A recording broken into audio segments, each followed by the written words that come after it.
G'day, welcome to Matt's Workshop. This is the first video in a series for rotary attachments for the CO2 laser. We'll be looking at both commonly used rotary attachments, the chuck version and the roller version. Now this is a closer look at the two rotary attachments I have from Cloudray laser. We have the roller version and the chuck version.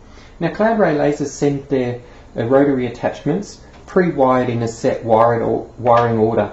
But if your machine doesn't have a matching plug or your wiring configuration is different, then I'm going to show you how to connect it up. With this version we have a plug there which the rotary attachment connects to, and that plug is wired into a terminal block which then gets connected to the Y-axis driver. Now most CO2 laser manufacturers use either a 2-phase or a 3-phase stepper motor and drivers in their Y and X axis motions. If you're purchasing a rotary attachment, you'll need to know what phase motor you will need. So how do you know which stepper motor your machine has? Now this information can be gathered from your stepper motor drivers. Open the cover of your machine and look for one of the following connection types. For 2-phase driver, it has two terminals, the A terminal and B terminal, both positive and negative. So that's A plus, A minus, B plus, B minus. For 3-phase drivers, it will have three terminals, U, V and W. So once you know what type of motor you'll need in your rotary attachment, you'll now need to know how to connect it to the stepper driver. 2-phase stepper motor has 4 wires or 8 wires, while 3-phase motors have 3 wires or 6 wires. For 3-phase rotary attachments, you'll need to check the manual of your motor to find out which is the correct wiring for the U, V and W terminals. For 2-phase motors, they have 4 wires. If your motor has 8 wires, then you need to check your manual for detailed definition on the connection. We're going to look at 2-phase motors that have 4 wires. Now to connect your rotary attachment to your laser machine, you'll need a socket like this. Some laser machines already have this pre-wired. But if you need to wire yours up, the way that you select your cables, select a pair of wires, the A and B wires.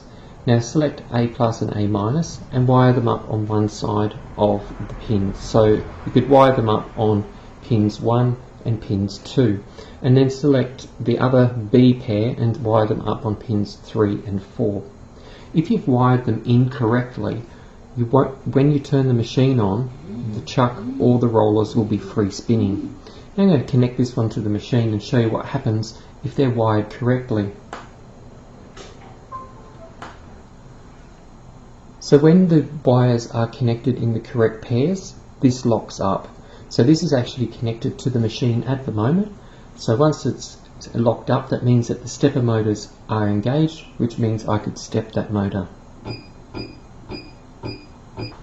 Once you've got your pairs on, your A pairs and your B pairs, the positive or negative of each of those pairs, it doesn't matter which way they're connected, the only thing that affects is the direction of rotation. That can just be adjusted in the software like RDWorks and Lightburn. The other method is to use a multimeter to find the pairs. So a pair will result in the ohm resistance being equal to 0. So just select 2 of the sockets, and when we get a pair, we'll get a reading of 0. So in this case, one side is 0 and the other side will also give me a 0.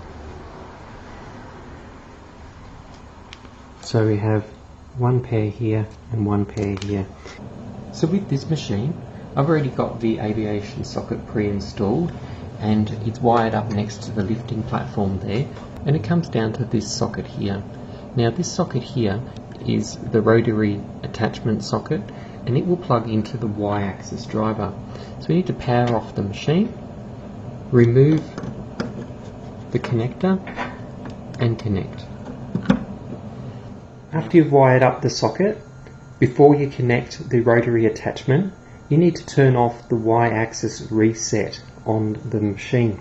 On the controller, this one here is an RDC 6445, and the way to do that is go into Menu, User Settings, go down to Reset Parameter, go across and down to Y on reset, press enter, select no, enter, scroll down and write that back to the controller board. If you don't have this controller, then what you need to do is follow the directions or manual on your controller to turn off the Y on reset option. If you don't turn it off, what will happen when you plug in the rotary and you power on your machine, the rotary will continue to spin because it's looking for its zero position or its homing sensor. And because the Y-axis now is the rotary, it won't find that zero and it will just continue to spin. So once you've turned this off, it's then safe to turn off the machine and connect your rotary attachment.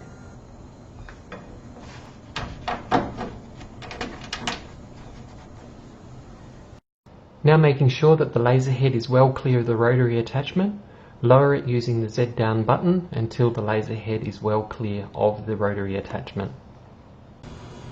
So what we're going to have a look at now briefly is just how to change the rotation direction in your software.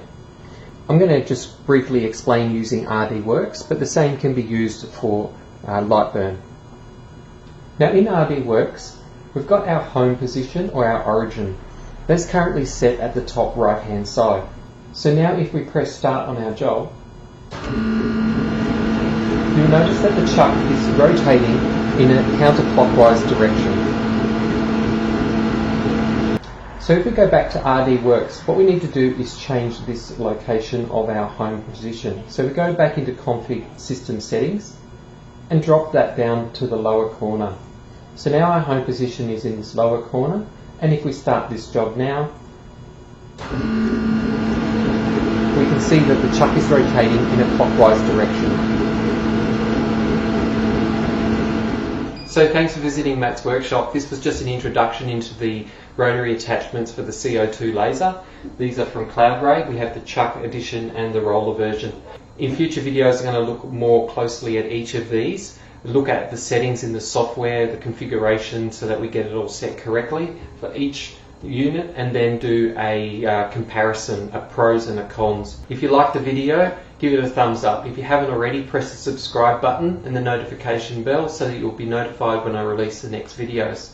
And until next time, take care. Cheers.